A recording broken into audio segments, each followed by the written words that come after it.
Olá, o SBT entrevista hoje o ex-presidente Lula. Presidente, obrigado por nos dar essa entrevista. Obrigado a você, Kennedy, por essa oportunidade. Presidente, começar falando da Lava Jato. Estava previsto um depoimento do senhor na próxima semana, quarta-feira. Há notícias de que esse depoimento foi adiado em face aí de pedidos da Polícia Federal, do governo do Paraná, com medo de manifestações, porque estariam presentes tanto apoiadores do senhor quanto críticos. O adiamento desse depoimento, o senhor considera prejudicial e qual que é a importância de estar frente a frente com o juiz Sérgio Moro?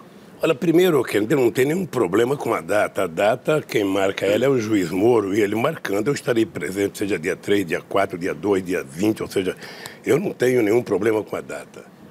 Eu, aliás, estou muito com vontade de prestar esse depoimento, porque vai ser a primeira vez que eu vou ter uma oportunidade de, na frente do Moro e na fala das pessoas que me acusam também, poder dizer aquilo que eu penso, aquilo que eu sei, aquilo que eu fiz e poder contraditar aquilo que eles disseram que eu fiz. Porque é um depoimento em que eu não tenho que provar a minha inocência. Eles é que têm que provar a minha culpabilidade. Então eu estou esperando, não tem nenhum problema com manifestação contra ou a favor, ou seja, eu quero ir lá e prestar meu depoimento como todo mundo faz, sabe? E prestar contas à sociedade brasileira, porque faz 3 anos que eu sou massacrado 24 horas por dia e o depoimento é a primeira grande oportunidade que eu tenho de poder falar frente a frente com o juiz Moro. Exercer seu direito de defesa plenamente, né? Em relação ao direito de defesa, o juiz Sérgio Moro diz que ele pode rever aquele pedido de exigir a sua presença no depoimento de 87 testemunhas de defesa. No despacho, ele disse, presidente, que ele vê aparente abuso do direito de defesa e que, se a sua defesa diminuir o número de testemunhas, ele poderia dispensar o senhor de estar presente. O senhor pretende, a sua defesa pretende reduzir o número de testemunhas? Como é que vê essa decisão do Moro? Ô, Kennedy, primeiro nós temos que ter em conta que o presidente, o juiz Moro, ele não pode julgar a quantidade de testemunha, ele tem que julgar a qualidade do depoimento que as pessoas vão fazer. Se os meus advogados chamaram, as testemunhas que chamaram, é porque eles acham que a testemunha tem alguma coisa nova a acrescentar, sabe, no direito de defesa que eu tenho. E ele não pode cercear e limitar o direito de defesa tentando cercear a quantidade de testemunhas. O Ministério Público não pede para mim, não pede para meus advogados, a quantidade de pessoas que vão investigar, que vão acompanhar a Polícia Federal, não pede. Portanto, eu acho que o juiz Moro teria que, democraticamente, respeitando o Estado de Direito, garantir que os advogados convoquem a testemunha que quiser convocar para participar desse processo. E quanto à exigência da sua presença? Eu acho que não tem barganha. Se o juiz Moro fez essa proposta de barganha para diminuir, que assim ele não exigirá a minha presença, para mim não tem problema. Se for necessário, eu mudo para Curitiba, fico lá o tempo necessário para esperar o julgamento. Mas a gente não vai abrir mão de uma testemunha que nós consideramos importante para esclarecer a opinião pública o que está acontecendo no Brasil. Presidente, há rumores, inclusive alguns jornalistas escreveram a respeito disso, de que o adiamento poderia estar ligado a alguma estratégia para se tentar obter alguma prova que fundamentasse um eventual pedido de prisão do senhor. E citaram até o que o Léo Pinheiro falou no depoimento na semana passada, dizendo que numa conversa o senhor teria dito a ele para destruir provas. Eu queria que o senhor se manifestasse a respeito disso que o Léo Pinheiro disse e a respeito dessa eventual possibilidade de uma prisão com esse adiamento. O senhor acredita nisso? Teme isso? Kennedy, eu acho que alguém, para ser preso, alguém tem que ter cometido um crime. Alguém tem que ter cometido uma falta grave, um delito gravíssimo que justifica a prisão. Veja, primeiro nós temos que levar em conta a situação em que o Léo deu a sua delação, o seu depoimento. O Léo, ele deu um depoimento sem o compromisso da verdade. Todo mundo já escreveu nesse país, e você já leu em vários jornais, em vários blogs, que desde 2 anos atrás o Léo vem sendo pressionado a, em algum momento, citar meu nome. Aliás, todo mundo que é preso, todo mundo que é detido, a condição sine qua non para que os procuradores aceitem a delação é citar o meu nome. E o Léo, então, era o que todo dia a gente via nos blogs. O Léo foi chamado para prestar depoimento, mas estou exigindo que ele fale o nome do Lula. O Ministério Público não aceitou o depoimento porque ele não falou o nome do Lula. Além do que, o Léo está condenado a 26 anos de cadeia. E ele viu esse dia na televisão uma grande matéria sobre as pessoas que fizeram delação premiada vivendo uma vida de nababo. Ah, o cara está condenado a 26 anos de cadeia. E o cara fala, bom, se tudo que eu fizer para sair daqui é fazer alguma futrica contra o Lula, eu vou delatar até a mãe, se for o caso. Agora, a lei da delação prevê que ele não pode mentir. Então, deixa eu lhe falar uma coisa. O Léo prestou um depoimento. E no depoimento ainda não fez uma delação. Então, veja, deixa eu lhe falar uma coisa. Eu não sei o que, vai ter na delação. Está negociando. Na delação, tanto pode mentir, que teve muita gente que já mentiu, que já voltou para fazer outra delação. Porque a pessoa pode mentir à vontade, o Ministério Público aceita ou não. O que eu estou consciente, o Kennedy, é que já faz 3 anos que eu estou sendo investigado. Já investigaram, já arrombaram a casa dos meus filhos, já invadiram a minha casa, já levantaram o meu colchão, já levantaram minha conta bancária, já fruticaram a vida minha, a da coitada da Marisa quando era viva, ou seja, e até agora eles não encontraram R$1 na minha vida.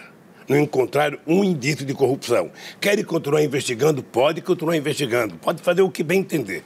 A única coisa que eu desejo, que nesse processo todo, é que, ao terminar todas as investigações, pode prender mais quantos empresários quiser, pode exigir que fale o meu nome quanto quiser, porque eu duvido, e vou falar olhando na tua cara e para a Câmara, eu duvido que tenha um empresário que diga nesse país que um dia o Lula pediu R$10 para eles. Duvido. E não pedi por uma única razão, porque eu não queria perder o respeito na minha relação com os empresários e não quero que eles perdessem o respeito comigo. Porque quando um candidato a presidente ou um presidente pede dinheiro para um empresário, ele perdeu a moral com aquele empresário. Então, eu mantive essa relação porque eu gosto de receber respeito e gosto de dar respeito às pessoas. Querem continuar investigando? Pode continuar, não tem problema nenhum. Agora, se não encontrar, a única coisa que eu peço é o seguinte, pelo amor de Deus, tenho a grandeza de utilizar a palavra desculpe ao povo brasileiro e digo o seguinte, ó, nós futucamos, cutucamos, voltamos a futucar e a cutucar e não encontramos R$1 de corrupção no Lula, então nós queremos dizer que pedimos perdão para ele. Se não fizer isso, lamentavelmente, não está se fazendo justiça nesse país. Presidente, a sua defesa sempre alega a parcialidade do Moro e dos investigadores. O senhor mesmo falou, as condicionantes para os delatores é sempre envolver o nome do Lula. O senhor se sente claramente, então, é perseguido pelo Ministério Público. E por que o Ministério Público faria isso em relação ao senhor? Por quê? Porque nós estamos vivendo um momento de excepcionalidade. Se você pegar as denúncias feitas contra mim, você percebe que elas fazem parte de um processo. Se você pegar agora esses últimos 30 dias, que vai chegando perto do meu depoimento, eles criaram um roteiro. Porque sabe qual é o grande problema da Lava Jato? O grande problema da Lava Jato é que eles se subordinaram aos meios de comunicação para poder obter sucesso no que eles estão fazendo. Então, eles estão refém dos meios de comunicação. E esse negócio não pode acabar. Não pode acabar com a manchete absolvendo Lula. Eles me condenaram 3 anos. Então, eles resolveram fazer esse show de pirotecnia, levando o Odebrecht. E é engraçado, porque no meu caso, quando o Emílio Odebrecht foi prestar depoimento, eu vim escutando hoje, ele diz textualmente, eu e outras empresas, junto com a Globo, criamos uma empresa para pressionar o processo de privatização no governo Fernando Henrique Cardoso, sobretudo na área de telefonia e na área de petróleo. Eu imaginei que aquilo seria manchete no Jornal Nacional, nem deram nada. E o Ministério Público, nem o Janot, nem ninguém da Operação Lava Jato, resolveu fazer um processo de investigação para saber se era verdade. Então, o senhor vê seletividade nas investigações? Não, tem seletividade e tem um desejo. Eu acho que o desejo com relação a mim só tem um. Eles sabem que não vão encontrar corrupção na minha vida. Eles sabem. Agora, o que está por detrás disso é que depois de tudo que eles fizeram comigo, e qualquer pesquisa de opinião pública que faça, eu apareço em primeiro lugar, na frente de todos, em algumas situações, até ganhando as eleições no primeiro turno, eles estão fazendo o que eles puderem fazer para tentar criar um processo de evitar que o Lula saia candidato em 2018. Então é importante, todo homem público tem o dever de dar explicações, o senhor mesmo mencionou que é uma oportunidade para se defender. Nessa questão do depoimento, desse processo especificamente, presidente, a acusação é a seguinte, teria havido um desvio de 3,7 milhões de reais de contratos da OAS com a Petrobras, para custear uma reforma no apartamento do Guarujá e manter o acervo presidencial guardado numa empresa durante um tempo. Na semana passada, o Léo Pinheiro disse que esse apartamento pertencia ao senhor. O O senhor nega a propriedade, a sua defesa apresentou documentos nesse sentido. Mas o Ministério Público sustenta que essa documentação, na verdade, ela faz uma ocultação de patrimônio. O que o senhor tem a dizer sobre essa acusação? O que eu posso dizer é que o Ministério Público começou mentindo e continua mentindo a esse respeito. Veja, para você provar que eu sou proprietário de um patrimônio qualquer, você tem que ter um recibo, você tem que ter um registro em cartório, você tem que ter uma escritura, porque isso não é uma coisa privada. Ou seja, quando você vai registrar o imóvel, você tem que mostrar claramente que tem um documento assinado. Ora, se eu não paguei, se eu não tenho recibo, se ele não recebeu, se a OAS dá o tal do apartamento como garantia de vários empréstimos que ele fez, o apartamento não pode ser meu. O apartamento não pode ser meu. A mesma coisa é a chácara. Ou seja, ele sabe que tem dono, sabe que foi pago com cheque, sabe que foi pago com... Sabe? Eles sabem, eles já investigaram tudo. Agora, se eles mentiram e não tem como sair da mentira, é problema deles, não é meu. Presidente, os investigadores, eles dizem que há evidências que reforçam a tese de acusação deles, porque houve reformas feitas no apartamento do Guarujá e no sítio o senhor frequentou o sítio durante bastante tempo. E que provaria, no entender dos investigadores, que esses bens estavam sendo preparados para o seu uso pessoal e que empreiteiras com fortes interesses em contratos da Petrobras, bancaram reformas de cozinha em apartamento, no sítio. Ou seja, eu pergunto assim, um político tão importante como o senhor, né, aceitando ali a tese da sua defesa, como o senhor está dizendo, olha, os bens não são meus. No entanto, essas reformas que podem ser descritas como agrados a um político importante, não são vantagens indevidas, como dizem os investigadores, presidente? Então vamos mudar o processo. Diga. Vamos fazer outro processo. Vamos dizer o seguinte, primeiro, queremos reconhecer que o apartamento não é do Lula e queremos reconhecer que a chácara não é do Lula. E queremos reconhecer que na chácara as empresas fizeram reformas a pedido de quem é o dono da chácara. Vamos supor que seja isso. Sim. Então tem um processo. Sim. Anula o processo de corrupção e vamos criar a tipificação de um outro processo, que ele pode chamar de processo moral, de processo ético, mas não pode continuar, sabe, dizendo que teve corrupção. Mas o senhor não vê nada eticamente errado? Você já foi da sua loja com a sua mulher comprar sapato? Já. Já. Você viu que às vezes ela pede pro cara da loja descer 40 caixas e ela bota os 40 no pé e depois ela fala, não quer nenhum, levanta e vai embora? Como é que você acha que fica o dono da loja? Puto da vida com a sua mulher, porque desceu tudo e não comprou nenhum. Ora, se ela não comprou, o sapato não é dela. Isso é o caso do apartamento? É o caso do apartamento e é o caso da chácara. Se eu não comprei, não é meu. Se eu não paguei, não é meu. Se não tem registro, não é meu. Se não tem documento, não é meu. Se não tem um cheque, não é meu. É isso que eu quero que eles digam. Depois pode dizer o que eu quiser. Meu filho, eu passei 8 anos na presidência da República. 8 anos, não foi 8 dias, não. Eu não fui num jantar. Eu não fui num casamento. Eu não fui num aniversário. Eu não fui num almoço na casa de ninguém. Exatamente. Porque eu sabia que no meu papel de presidente da República eu tinha que manter uma isenção total da relação com o empresário. Depois que eu deixei a presidência, eu tinha o direito de fazer o que eu bem entendesse, meu filho. Eu tinha o direito de ir na praia, de ir na fazenda, de ir no sítio, porque eu não era mais homem público. Eu era um cidadão ex-presidente da República. E ex é que nem jarro chinês. Sabe, não vale nada. Não, mas o senhor pode ser candidato agora, presidente, e assim, um político importante, que pode voltar a ser presidente da República, ele não tinha que recusar esse tipo de agrado das empreiteiras? Se eu for candidato, primeiro que não teve agrado, é porque eu não tenho agrado. Tá? Primeiro que não teve. Segundo, se eu for candidato, eu vou ser julgado pelo povo. E o julgamento do povo, para mim, é sagrado. Beleza. Eu quero falar com o senhor... E até porque, durante a campanha, eu vou ter chance de debater com os meus adversários. Tem um outro ponto importante que eu preciso ouvir o senhor. Numa delação, o Emílio Odebrecht disse e conversou com o senhor sobre pedidos de contribuição para o PT. E que o senhor, ele designava pessoas para tratar dos valores, que era uma conversa geral. E ele faz um relato na delação de que ele afirmou que ele precisava puxar a orelha do pessoal dele para não economizar, não tentar diminuir os pedidos, e o senhor precisaria puxar a orelha do seu pessoal para não pedir tanto. Esse diálogo aconteceu e o senhor fez algum pedido de doação para o PT ao Emílio Odebrecht? Deixa eu dizer para você, vou até olhar, não sei se o Emílio está vendo, ou os procuradores que fizeram a pergunta para eles estão vendo. Eu tenho muita relação de amizade com o Emílio, como tenho com o Léo. E como tenho com outros empresários. Eu duvido que algum deles, não sei quais foram as condições que eles disseram, não sei quais foram as regras que impuseram a ele, mas eu duvido que o Emílio tenha, em algum momento, conversado comigo sobre dinheiro de campanha. Eu não permitia que se conversasse comigo e não conversava com ele sobre isso, por aquilo que eu te disse anteriormente. Eu queria manter uma relação de respeito. E se você estabelecer uma relação de pedir recursos, você cria uma relação de promiscuidade. E um presidente não pode ter relação promíscua. Eu vou te dizer mais. Se um presidente da República, qualquer que seja ele, for num jantar ou for num almoço e pedir dinheiro para empresário, ele não vai conseguir governar corretamente porque ele estabeleceu uma relação promíscua. E isso eu não aprendi na universidade, não. Isso eu aprendi na minha sobrevivência política.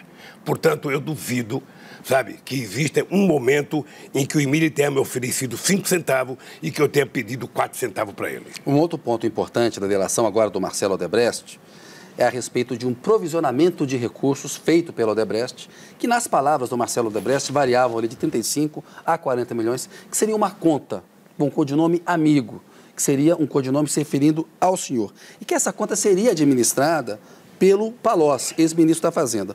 O Marcelo Odebrecht diz que nunca tratou com o senhor disso, mas que ele entendia, presumia, pelas conversas dele com o Palocci, isso no relato feito pelo Marcelo Odebrecht na delação, que os recursos retirados aí dessa conta, desse provisionamento, seriam utilizados pelo senhor. E, inclusive, teria dito lá que o Branislav Kontic, um auxiliar do Palocci, teria levado 13 milhões em dinheiro vivo ao senhor. A sua defesa diz que essa acusação é a mais absurda de todas as ilações. Seus advogados já se manifestaram, mas eu queria que o senhor se manifestasse e dissesse para mim por que o senhor considera a mais absurda. Você sabe que um bom cliente não se manifestaria depois da manifestação dos advogados. Mas essa não é absurda. Isso é um político. Essa é surreal. Veja, porque... primeiro, vocês sabem que já pegaram o dinheiro do Serra não sei aonde. Já pegaram o dinheiro do Aécio não sei aonde. Já pegaram o dinheiro de sei aonde. Ou seja, já pegaram o dinheiro de muita gente em paraísos fiscais pelo mundo afora. Há acusações nesse sentido. Acusações, várias acusações. Sentido. No meu caso, pense bem, no meu caso, supostamente tem uma conta que não está nem no nome do Palocci, nem no meu e ninguém do PT. Está no nome do próprio doador. Tá? Segundo, que ele retirou 13 milhões para dar para mim. Você viu a conta que fizeram do que significa 13 milhões de reais. Ora, será que 10 centavos desses 13 milhões não tinha sido depositado numa conta? Como é que eu iria carregar 13 milhões? Não é naquela mochilinha que você anda e que o jornalista para carregar computador. Então, querido Kennedy, eu fico às vezes preocupado porque essas pessoas estão presas há muito tempo. Você sabe que no tempo da tortura teve gente que morreu para não delatar. E teve gente que não aguentou a tortura, teve gente que fraquejou, teve gente que contou. E eu tinha muito debate, quando eu fundei o PT, entre aqueles que eram traidores e não. Eu não considerava traidor o cara que delatou. Ora, o Marcelo está preso há mais de 2 anos. O Marcelo, no Brasil, não temos nem habeas corpus mais. Mas a colaboração premiada não é um instrumento importante para obter uma colaboração? É um instrumento importante que deveria ser feito, sabe, se a pessoa fosse espontaneamente. Você acha que está sendo mal usado? Não está sendo mal usado, não. É que as pessoas estão sendo torturadas psicologicamente. O Marcelo não se apresentou lá para fazer uma delação premiada. Ele está sendo coagido todo santo dia, é o que a gente lê na imprensa. É o que a gente lê do Léo, o que a gente lê do Marcelo e lê de outros. Agora é do Palocci, todo dia. O Palocci vai fazer delação, o Palocci vai fazer delação, o Bacari vai fazer delação, não tem quem fazer delação. Ou seja, todo dia é uma coação. Olha, eu converso com muitos advogados, eu leio jornais, eu fico sabendo de notícias. Todo dia tem alguém que foi convidado a fazer delação e citar o nome do Lula. Todo dia alguém for preso, a primeira pergunta que se faz é sobre o Lula. Houve uma prisão lá em São Bernardo por causa do Museu do Trabalho, quase todos os investigados, a primeira pergunta era se o museu era do Lula. Sabe? Então, há eu diria quase que uma caça às bruxas. Sabe, eu sinceramente não sei porque eu fui o melhor presidente da República para o Ministério Público, eu fui o melhor presidente da República para a Polícia Federal, eu fui o presidente da República e nos 12 anos de PT foi o momento em que nós mais fortalecemos as instituições de fiscalização, a Controladoria da República foi fortalecida, a Polícia Federal foi fortalecida, o Ministério Público ganhou um status de autonomia em que a gente indicava sempre o primeiro da lista para não permitir que ele fosse chamado de engavetador, sabe? Criamos a lei da transparência para permitir que o jornalista tivesse acesso a tudo. Então, se tem alguém que criou o conceito de que a lei é para todos, somos nós do PT. E queremos ser julgados, nós não queremos evitar de ser julgados. Agora, o que nós queremos é que o julgamento se dê na base da prova. Eu quero que alguém prove. Não é possível que eu tenha o tanto de dinheiro que eles falam que eu tenho, e eles não acharam um centavo meu, e já acharam de muitas outras pessoas que eles nem falavam. Eu tenho um valor na minha vida que eu não abro mão, que é o valor do orgulho de ser honesto. Eu aprendi com uma mulher analfabeta. Eu aprendi com uma mãe analfabeta que nasceu e morreu analfabeta, de que quando a gente aprende a andar de cabeça erguida, a gente não baixa mais a cabeça. Então, meu caro, o meu patrimônio é minha moral. Presidente. Então, por favor, querem continuar me acusando, me acusem, querem continuar denunciando. Agora, eu quero que vocês provem, porque tem milhões e milhões de brasileiros que querem saber se é verdade o que vocês estão falando. Não venham dizer para mim, ou seja, eu vou prestar um depoimento, eu não quero que a pessoa pergunte se eu fui ao Guarujá, se eu paguei um pedágio. Eu quero que a pessoa me mostre algum documento que diga que eu comprei apartamento. É isso que eles têm que fazer. O Lula foi no pedágio, não sei aonde. O Lula foi no pedágio.